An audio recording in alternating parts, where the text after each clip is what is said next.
Donc ici, c'est un espace qui est plutôt dédié à la peinture. C'est un atelier à la fois technique et de production. C'est-à-dire que les étudiants qui ont envie de travailler autour de la peinture peuvent venir ici régulièrement. Et il y a aussi des étudiants qui ont une pratique particulièrement tournée autour de la peinture, qui travaillent, qui ont leur place d'atelier ici.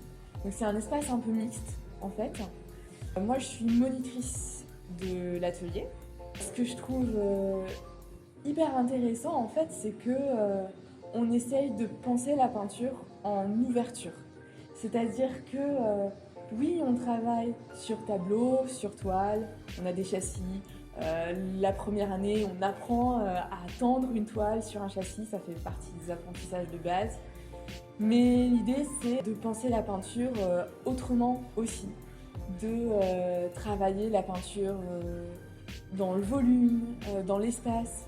Moi personnellement, je travaille sur des choses un peu hybrides entre peinture, son, poésie sonore.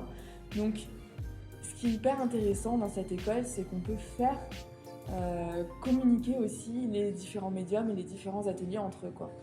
Par exemple, on travaille en peinture beaucoup avec la toile. Il y a donc quelque chose autour du textile qui est présent ici. On peut travailler en interaction et en rencontre avec l'atelier textile.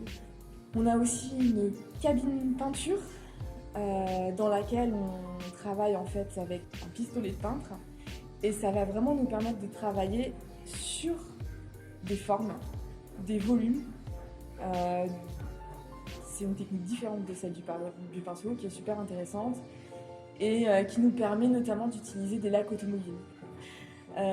J'essaye aussi de proposer dans les initiations, dans le temps d'initiation pour les premières années, une petite formation autour des peintures écologiques.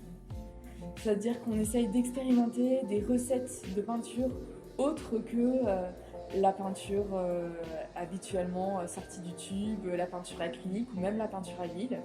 Là, on sort les seaux de pigments, on sort les plaques et les pilons et on va essayer de mélanger les pigments avec d'autres liants comme la caséine, comme la pomme de terre ou d'autres choses encore, d'autres techniques qu'on va découvrir et qu'on va expérimenter sur autant du papier que du tissu, mais aussi du bois, du plâtre. Enfin, ça ouvre encore une fois les champs de la peinture au-delà du seul format du tableau, quoi, du tableau final.